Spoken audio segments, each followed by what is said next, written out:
Thank you. Actually, I borrowed these slides a few years ago when we did our first boot camp about, I think, 7, 8 years ago from our friends in SNS. Um, and this is basically, although meant for first-year residents, but obviously it's meant for everybody. And I think we need to keep revising. Um, there are things that you generally have in yourself, and there are things that are instilled into you. So those things that are instilled into you, those are very important when you want to become a neurosurgeon or any kind of a physician or any person in the society interacting with normal people. So professionalism, what is it? It defines, for example, neurosurgery. So a neurosurgeon has to be highly educated. So all of you have to be thinking about it, that this is what I need to become. Highly educated, impressive, competence. So competence is very, very important. Anything you do, you have to do the best for the patient. Because a small mistake that you make can cause serious problems to that patient. Just if somebody calls you and you have to go somewhere and see a patient and you want to lie down another 20 minutes, and those 20 minutes could be vital for that patient. So all these things, simple things. Competence is very important. So whatever you do with competency. Autonomy, it's important that you're able to make decisions on your own. Nobody forces you, and you have to be strong enough and build yourself, have knowledge. So for that, you need to have passion behind you.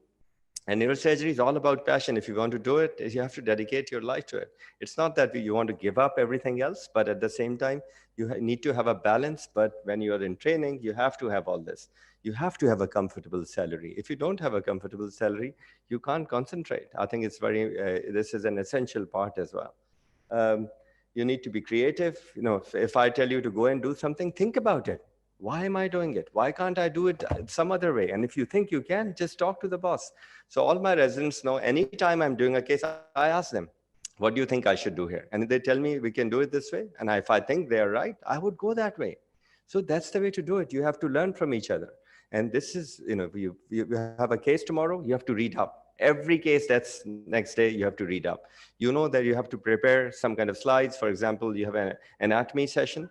You have to read up well because you'll be teaching and people will be asking you questions and you need to be aware of everything. Nowadays, it's so easy. Those atlases, you don't have to go and search.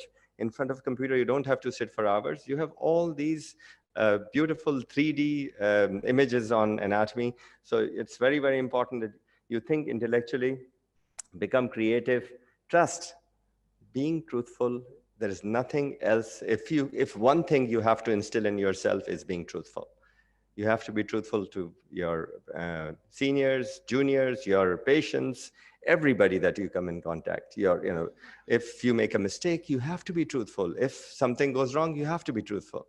And people should be able to trust you for this. And they should vouch that, yeah, this person will never harm any person. And you should have strict ethical and moral standards. And by that, I mean everything that we do. For example, you have to come in here. We're supposed to start at 8 in the morning, we start lectures at 8:30. All this is very, very, very important because this tells you that you have your ethical standard. There are people who have come from abroad to teach you. They've spent money, time, whatever. So I think all that comes into play. Your personality should be like the best personality you ever know. We all want to become the best. So why not do it? We can do this. It's possible. So this is all professionalism is. Obviously, ethical behavior is very important. We have talked about it. Confidentiality. We can make a fun of a patient who's very fat or obese in front of other patient or whatever. Or if there's something that, they have a diagnosis and they don't want to know, and you're discussing with somebody else, you have got scans that you're showing to the world and you put their name up there. So you can't do that. So all this has changed. We have to think about that patients' rights are very, very important and their confidentiality should come first. I'm sorry. I think, when you're a duty not to abandon because of inability to pay. So if somebody can't pay, you can't say your surgery cannot be done. That's not in us. We should be able to offer them whichever we can help them or guide them any other way that they can be helped. Putting the client's interest ahead of one's own moral compass is very important. So morally, we have to be very strong. So people who are chatting, hello. So this all is we are talking about. Put in all our efforts into what you're doing instead of wasting time. I think that is very important. Work ethics and motivation. So if, for example, you know that you can't do a case very well, tell your boss. I need help in this. Come and help me. If you can't, if you have problem reading, if there is some research work that have been given to you and you can't do that properly, tell your boss, ask him for help. But you need to be truthful, and you should be thinking about you. You need to have motivation. You can't be thinking, oh, you know, if you have got an exam coming up, if you have got something else to do, if you have a lecture to prepare, whatever, all these things are important from neurosurgical perspective. We are not ordinary people. We are cream of the society. If it's not that we are different from others, but we need to change ourselves and be the best. That's the only way we can move forward. We need to have willingness to share in the transmission of professional knowledge and values like we're doing today. So you stand up, you don't get paid for this, but whatever you're doing is kind of sadka jari on the first place. And then the second place, what you're doing is, if you're going to make difference out in the community, that's helpful to everybody. It's for the whole society that we're doing. And positive attitudes towards the profession. Always think positive. Never think, if I'm competing with somebody, I don't have to be positive. We both, two positives can work together and get somewhere instead of being negative to each other. So two residents, like, we always have competition. It's okay. Have competition, but at the same time, help each other. If there's a lecture to give, help him prepare or her prepare, and, move forward with it. These are obviously the American outcome project, in which we looked at 6 competencies. So we look at patient care, medical knowledge, professionalism, interpersonal and communication skills, system-based practice, practice-based learning and improvement. This we generally do. Medical knowledge, we learn a bit from here, read a bit, come to conferences, workshops like these. This has to be instilled. And this needs to come from your trainers as well as from people around you and your seniors. And they are your, you look at your SR, and that person has to tell you how to go about it and has to be a role model for you. And you need to be a role model for your juniors, for medical students, for interns. So all this is very important. And you need to have some kind of a system-based practice. So for example, I today decide I can do cardiac surgery. Yes, nobody can stop me. But at the same time, am I doing the right thing? Am I trained for it? So you need to have some kind of practice in which, okay, you say that this person can do this thing safely and he should be doing it. On the other hand, some other person may not be allowed to do that because of a particular reason, or they may have less knowledge, less experience, and or not aware of new things that are going on. So practice-based learning and improvement. So you look at your own practice and every day try to improve. And this is for every resident. Think about every day what new you have read, what new you're going to instill, what new case you have seen. Go back and read it. It's very, very, very important. So professionalism definition is manifested through or a commitment to carrying out professional responsibilities, adherence to ethical principles, and sensitivity to diverse patient population. So it's for everybody. So you can't say that, okay, this person cannot speak English or cannot speak Urdu, so I'm not going to give him that care. Every patient is equal for you. But these ethical responsibilities and professional responsibilities are as important as the knowledge and the skills that you're trying to get. So it's very, very important. And we need to understand we are not ordinary people. We have been changed the way we have been taught, and you need to instill that. It's very, very, very important. So how do we measure it? There are various ways of measuring it. Throughout US now, they have a 360-degree evaluation. So you need to have evaluation according to your clinical and operative. So you give your feedback to your bosses. Bosses give you feedback. What can you do? What I can give you easily, and what I can't give you. What's happening? How much of knowledge you have? If you read up every case that you go in and operate, you will be able to help the boss in making the right decisions as well. And it has to be done by rotation annually. I was talking to Hassan Sayed about it, and hopefully we should be able to put in all the centers in Pakistan some kind of a system in which all this is monitored and done properly. And we all have to play our part. How is it measured? Obviously, you need to make sure that if there are duty hours, they need to be adhered. So you can't have one person on call 7 days a week. So yeah, there has to be some limitation to it, and you need to document that. You need to see what kind of nursing interaction. So many times you see, somebody complains, a nurse complains that this person did this X, Y, Z, or I was calling and there was no response, blah, blah. All this is important, just not your boss, but everybody in your whole team is important to you. Patients' interactions, most important. How you're going to talk to them. For example, if you went and became a patient somewhere, went somewhere, spoke to somebody, You want to be the best. You don't want to be less than that. If when a patient comes to you, they expect the best from you, because you're not just an ordinary doctor. You're a neurosurgeon, completely different breed. Um, I think demeanor and dress, how we dress up is important. We need to show that, we look like neurosurgeon. That doesn't mean neurosurgeon need to wear shorts and maybe a hat or whatever. Just need to be modest. Devotion to patient care should be there. Ethical decision making always. So I cannot repeat it again and again. This is the most important thing we need to have. And you need to contribute to your profession. So just doing that in your own service and your own community is not good enough. You have to do it for the whole community, for your friends, for your hospital, for your surroundings, your city, your country, or the whole world. So this essence of professionalism is continuous self-improvement. Every day thinking about how I can improve myself. What did I do not good enough? How can I improve that? Lifelong learning and thirst for knowledge should be there. You must read constantly. You must read systematically. You must master the field. You must read throughout your career. All this is essential. You must share your own ideas with professional colleagues by teaching, speaking, and writing. That is the only way your brain is going to be innovative. You need to be thinking how you're going to move forward. And there are bad outcomes. We all have them. There is nobody, we are not humans if we don't make mistakes. So bad outcomes are sometimes unavoidable, and perfection is unobtainable. So these both will happen. There's no doubt about it. So what is expected of you? Your very best effort. You can't do more than your best. We came here this morning, that's the best we can do. But obviously we can't get all the residents to come and sit here. So we can just do the best, and you all can do your best as well. So I think all that's essential. Honesty, accept your results. Morbidity and mortality tracking, analysis, and reporting. You have to be truthful. Say, okay, this happened. How do we make sure it doesn't happen? How do you make sure all of you do not make that mistake again? Constant striving for improvement, practice-based learning. So you go through and see, okay, we had these cases in which we were not able to do, or this particular person did X, Y, and Z. So how can we make sure that nobody else makes that mistake and that person improves the next time? So all that is essential. We need to care about those who we care for. So we have to care for our patients. So small, simple things matter. And the only way we can do it is being professional. Patient know if you're on their side and if you care about them, what happens to them. When you do, they will forgive you and you will forgive yourself. And there will be times that we all make these mistakes in which we should have done something else. And, if you do all this and they know that you care for them, they will forgive you.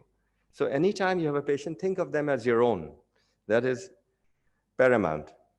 Honesty, even with patients after an error.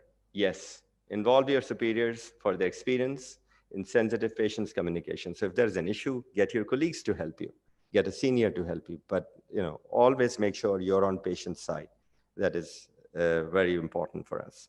Supervision, the principal basis of supervision, of surgery, supervision and authority, gradual authority and autonomy. Recognition that surgical training is fundamentally different from non-surgical training. We need to understand that you are going to get this everything slowly. You're not going to get first day an aneurysm. You're not going to get first day on a big complex case. That's not going to happen. So how is it different? Close supervision at every training level, attending staff, senior, chief resident. So every level has to be there, and we all will go through that level. Some of you have gone through that. Some of you are on the upper side. Some of you are on the lower side. Whoever, but you have to make sure there's a hierarchy there. Define psychomotor skills for each training levels and a hierarchy. So it has to be like army hierarchy. Same thing. If something is you've been told something and you pass on to somebody else, it must happen. We all have to do our jobs. It's like any other clockwise work. It should happen. So all these wheels have to work for patients to get proper care. So when does supervision apply? In the operating room, for the key portion of the operation, for any portion in which you are not independently competent, for wards until you are specifically cleared for independence, for decision making, anytime you don't know, anytime you are not sure, whether you know or not know, then call somebody, pick up the phone. I think do not make decisions in which you won't do the same thing for your family or your friends. Things your supervisor want to know, this is important, and I keep repeating this to my residents. Patient admitted, I'd like to know. If there is a change in the status of a patient, transfer to ICU, any patient is transferred, I want to know. Everybody else wants to know. If somebody needs an operation, anything that will change the OR schedule. Because for whatever reason, some patient ate something, something happened, their heart status, whatever. If there's an angry family, you all need to inform the seniors, or if you are directly involved, you need to make sure you handle that. Anything that you would want to know in the shoes of your bosses. So, if you were there, would you tell your boss or not? So that's what you need to be think about. So I hear, I forget, I see, and I remember, and I do, and I understand. It's a famous Chinese proverb. So teacher is one who makes himself progressively unnecessary. So that means slowly and gradually they give you so much work that you're able to replace them in that particular case or in that particular surroundings. Um, Supervision and hierarchy, how they're related, acquisition of competence, cognition, procedural, graduated economy. Experience is the best teacher. So we have been after the college to change the duration of neurosurgery. The whole thing is that total experience at the moment you guys are getting is too less to become an independent neurosurgeon and confident. Ethical behavior, uncompromising excellence in patient care. So that you have to be completely uncompromising. Fatigue, it's not good for patient safety, for quality, and for your own health. And it's important, if there's a thing, you go and tell your bosses. So yeah, there should be compliance. So in US, for example, they have an 80 hours week, 1 in 7 days off, average 4 weeks, 8 hours minimum shift, direct or on-site supervision. So there are seniors, residents, or faculty. Quality, self-monitoring, ask for help. Don't drive tired. So if you're tired, don't go home driving. So I think it's important that, ask for help. If you can get sleep, get it at home. Patient's hands-off is there. So if teamwork approach shortens shifts, transfer of knowledge and responsibility is transferred, dangerous errors and poor outcome. What to do? Keep list of key information issues. Leave time for orders, careful handovers at each shift change without distraction. And it is important. You need to be, when you're transferring, when you're leaving and you're transferring to somebody else, all this is important. Take your time. Spend time with them. You cannot do it on the phone. You cannot do it just, yeah, this is a piece of paper, take it and I'm leaving. You have to sit down and talk to them. And it's important that electronic medical record has to be properly, wherever you have it, has to be properly documented. Pearls, it's a long road. It is hard. There is no doubt. Neurosurgery is not an easy field. There's a lot of efforts required. If you don't enjoy the process, it may be difficult to finish it. So some people don't finish it. It's okay. It's fine. They can do something else. Hard work without talent is a shame, but talent without hard work is a tragedy. Goodness without knowledge is weak. Knowledge without goodness is dangerous. What do we mean? You're all smart and talented. That's what we're saying.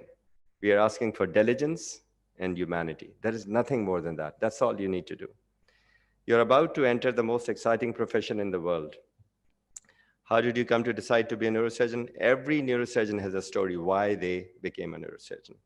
Ask your peers to tell you their stories, and you'll realize where you're going. Neurosurgeon surgery is a community. Chief and program, mentors, colleagues, patients, community, family. They all come in, and they all need to work together to get somewhere. Ask yourself these questions. How many people enjoy what they do every day? How many people feel that they are making a positive contribution to the lives of other humans every day? Ask a neurosurgeon these questions. The answer will be stereotypical. Almost no neurosurgeon regrets their decision in becoming a neurosurgeon. So we are a completely different community. Unfortunately, we don't have a long program. We have a short program at the moment, but hopefully neurosurgery will be a 5-year program from next July. So, all these rotations are there. Not going to go into what, this is important. If you're trying to train a concert pianist, needs 10,000 hours. So you can imagine the total number of hours those guys are doing during this time. 6-year program is 11,520 hours. So in 6-year program, it's equal to an expert pianist. Rest when you can rest, you look better, you learn better, you will stay healthier. Take care of yourself, do spend time away from the hospital, be with your family, keep physically active. But this slide comes last, as you can see. Don't be afraid to ask. Silence is often mistaken for understanding. Ask seniors when you don't know. It's okay to say, I don't know. So there is no, yes, or I don't know. There's nothing in between. Particularly to patients, don't provide wrong information. Most of all, remember that sometimes you don't know when you don't know. So prioritize things. Who are the sick patients? Think about hands-on, go back, re-examine them, prioritize their care. Stay organized, keep a list to yourself, be practical. Brain surgery is really just common sense. Prepare for cases. Operating in a protected environment, learning environment is precious and extraordinary privilege. Be rested, ready, read all about the disease, study, understand the goals of operation. Meet the patient if you can. It's essential because you remember that patient, and if in future you will be independent as well. You'll be seeing this patient on your own. Accurate and timely communication up and down the chain of command is critical. So there is no other way than have a proper communication. So yes, no, or I don't know. Think before you speak, don't speculate. Nothing substitutes for seeing the patient yourself repeatedly if indicated. Experience is critical and precious.